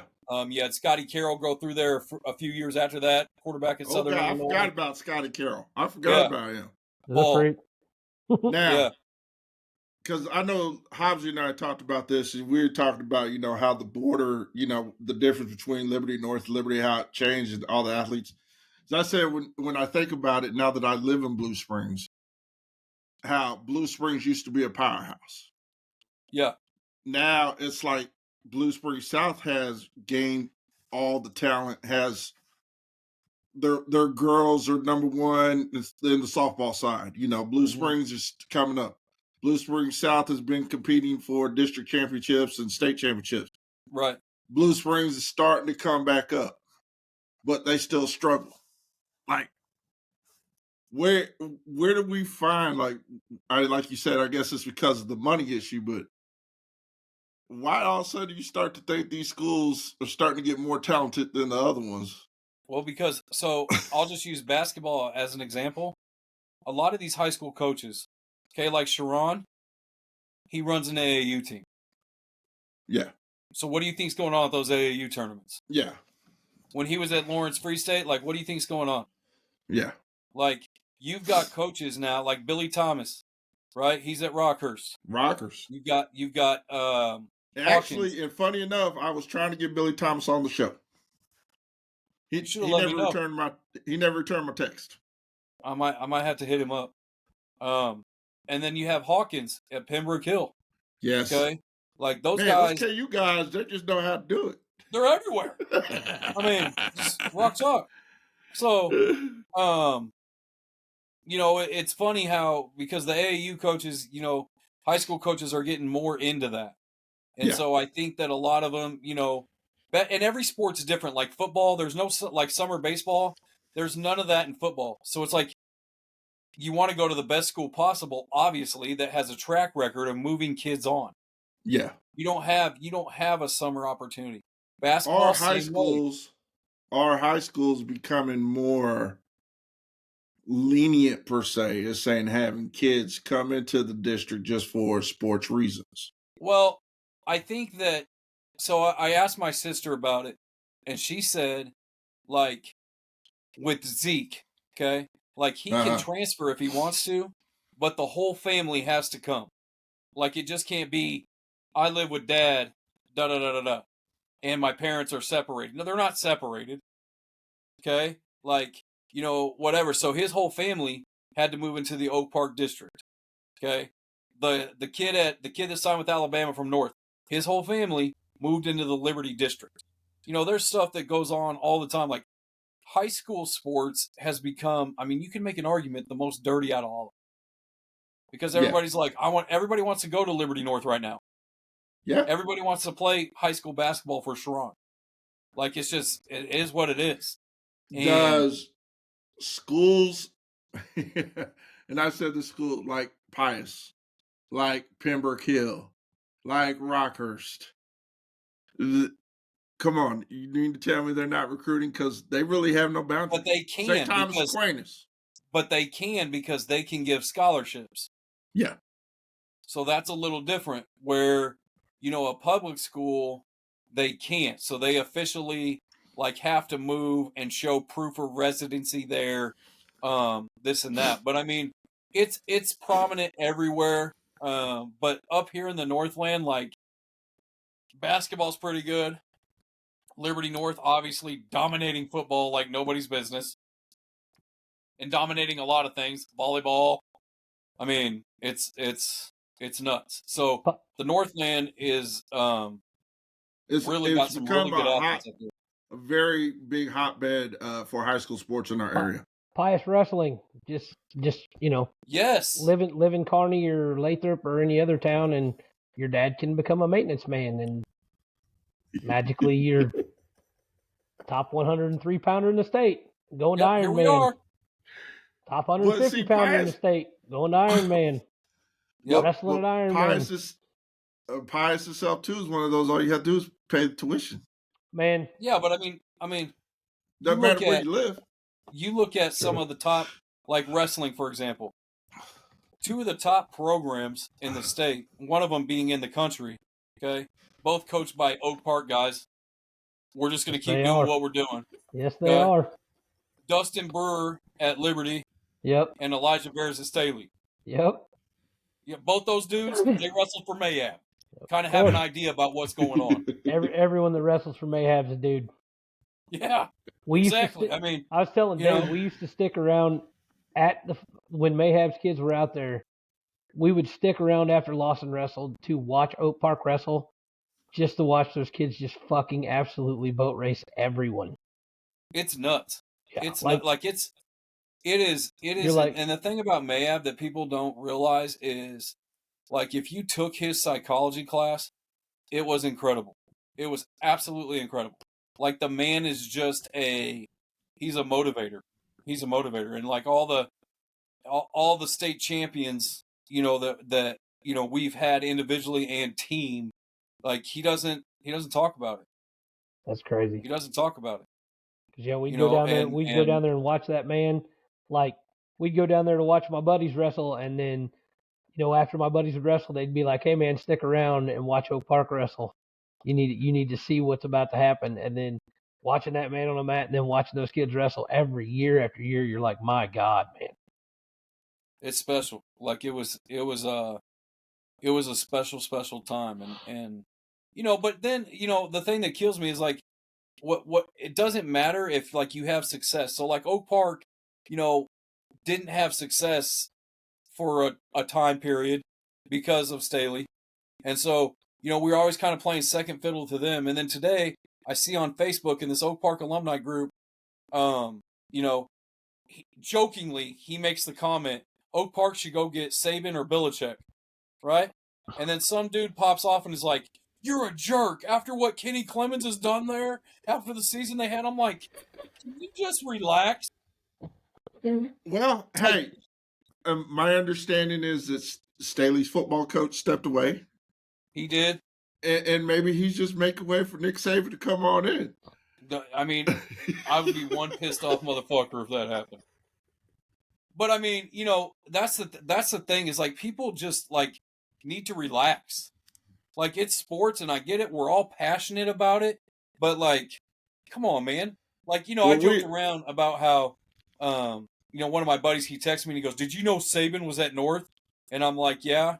And I go, "I'm pissed off because, like, before his flight out, he forgot to stop by Oak Park to talk to Jonah and Jackson. Like, he must have forgot."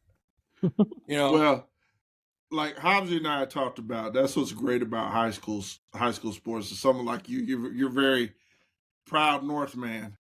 Absolutely. Hobbsy is, axe. live and dies with his Lawson. Up there, Lawson. Hey, I will always say I'm a true Grandview boy, through and through. Bulldogs. We may suck at baseball and all that, but sometimes our basketball team not too bad. Right. And football's not too shabby either from time to time. Oh, they're getting better. They're getting better. They got a great coaching staff. They definitely upgrade their facilities from the last time I was there. Mm-hmm. Looking like a small little college facility nowadays. Right? Everybody's like that now. It's nuts. They took a picture of the new locker room, and I'm like, God damn, is this a D2 school or is it high school there? Yeah. So we got a wood bench and a small-ass locker to throw our crap in. One stall for everybody to go piss in. Pretty much. Jeez. Or there was two, but one of them was usually broken. Right. Out of order. Man, you know what Lawson cracks me up? They keep getting all these like storm shelters / new gyms. I'm like, how many fucking tornado shelters do we need that are magically basketball gyms? Right? Like, well, I'm going to go back a little bit because I know you talked when we were talking college baseball and everything, you had mentioned dynasties.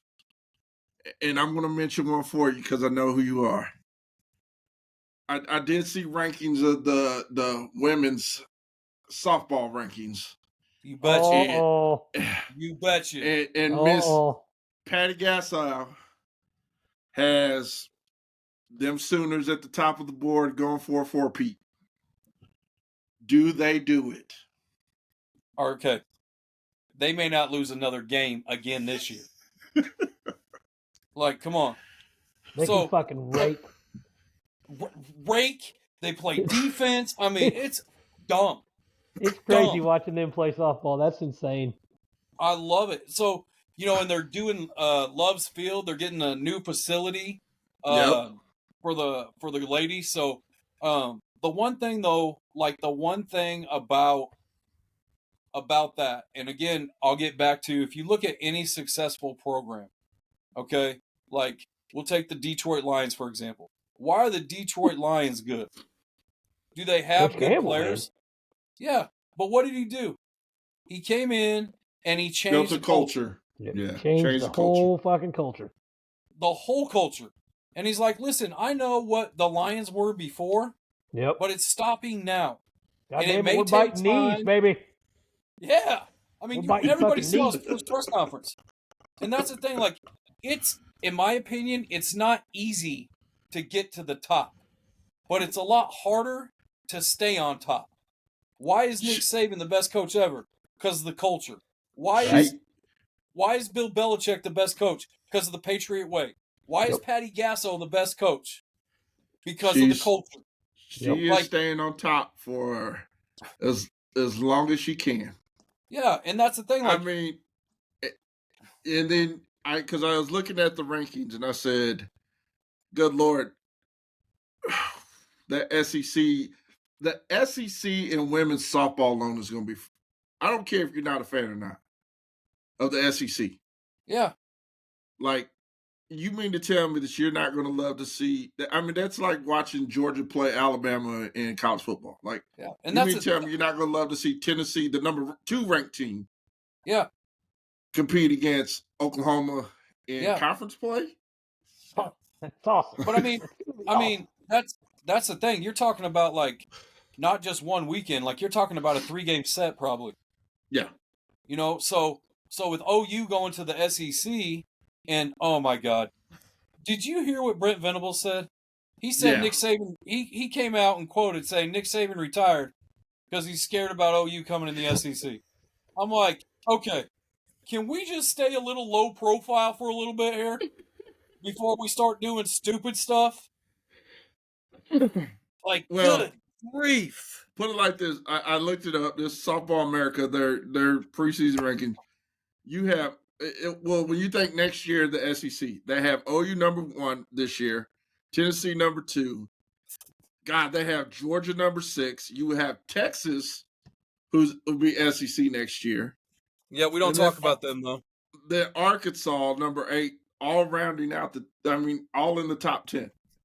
And that's the thing. Like, people talk about SEC football, but softball is pretty deep. Yeah. Good Lord. It is. Yes, it is. I have to switch rooms. It's getting hot in there. Well, I mean, in the culture itself, like even the SEC and baseball side, it's the SEC. I remember when I was coming up, you know, your dream school, play baseball, everything was out west. Cal State Fullerton, baby. You wanted to go to Fulton. You wanted to go to Arizona State. You wanted to play, you know, you wanted to go to USC. You know, you wanted to play. Hey, you wanted to be a dirtbag at Long Beach. Bless that. Evan Longoria, Rio Hondo Community College, Dirty Bird. Yup. Like, you wanted to go down to the Southwestern play. Like, you didn't think about going to Georgia play or down to Tennessee and playing and all that stuff. And I mean, God, now you want to go out, you think about out east to Wake Forest. Wake Forest, I'll tell you what, is what Vandy was a couple of years ago. Wake Forest is They're exactly what Vandy was. They have three players that are first-team All-Americans. Uh-huh. 2 pitchers and their first baseman. Kurtz and Chase Burns, baby. Yep. And them boys, I tell you what, Might be the best.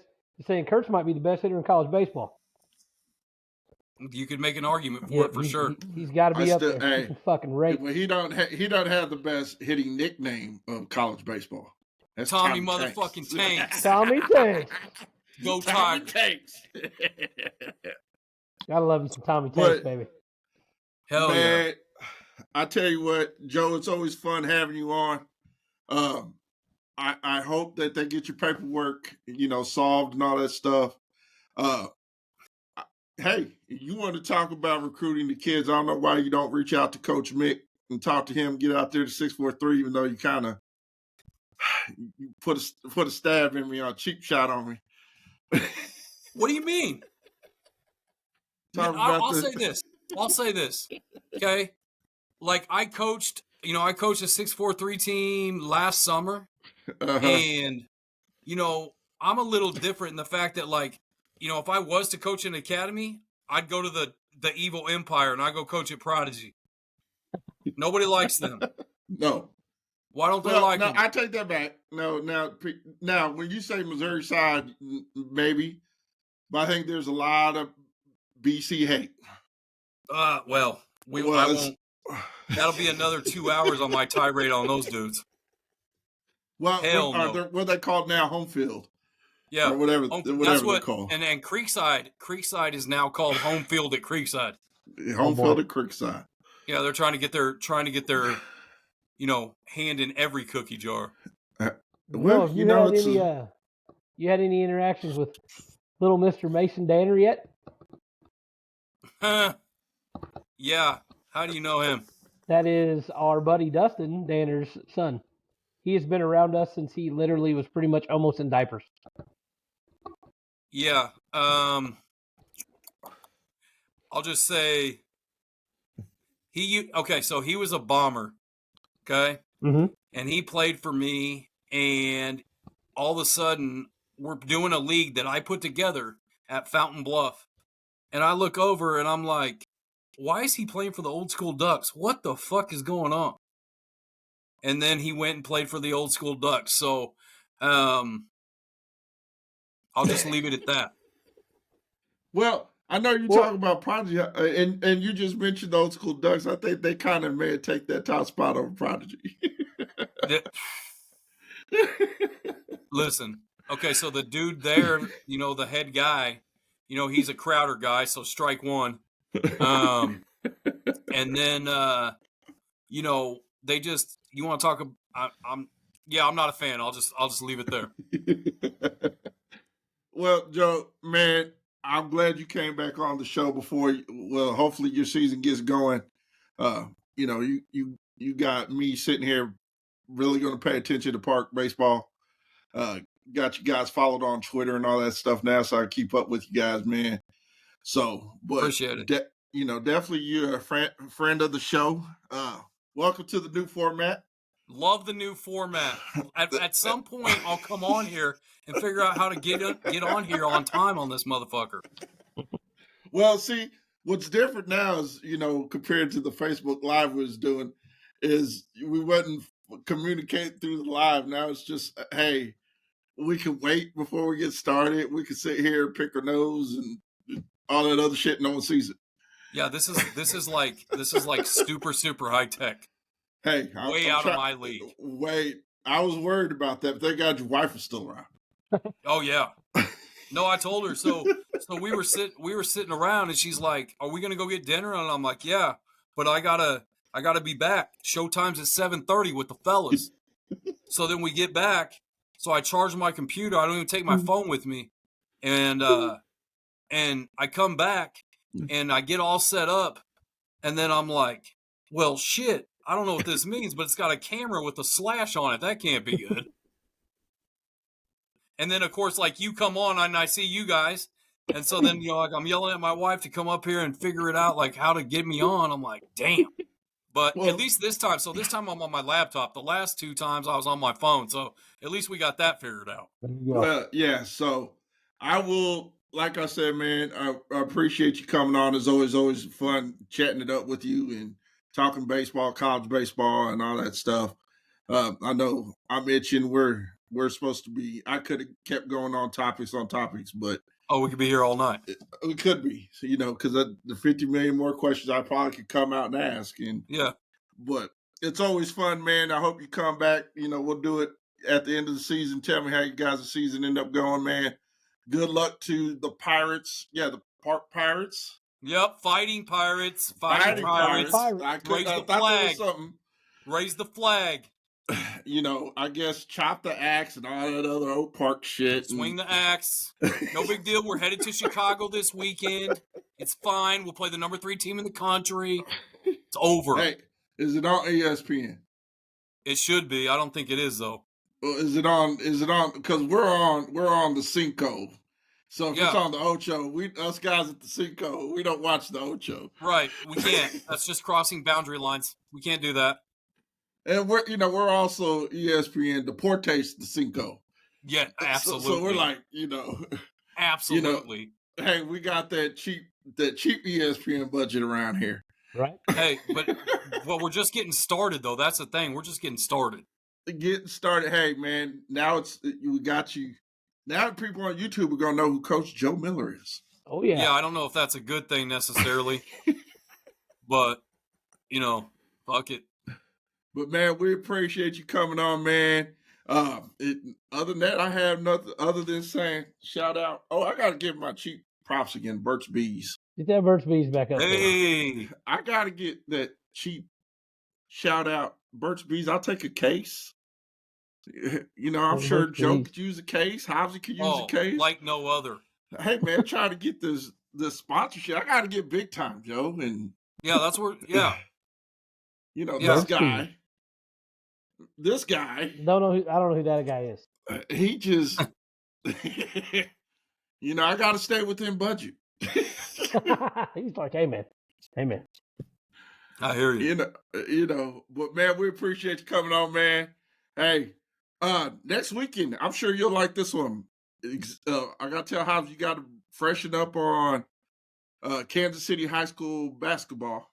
Uh-oh. I'm going to have Central legend, UMKC great, Michael Watson on the show. Oh, I know who that is. Hell yeah. Grew up. He was good. I remember following him in the Kansas City Star. Yep. Yes. He was real good. Yep. So pay attention next episode. I've talked to him. He's anxious to come on and chop it up with us and of course take some stabs. God, I'm stuttering. At James here and there too. So, but man, we appreciate it. We're out. Thank you guys. Appreciate it.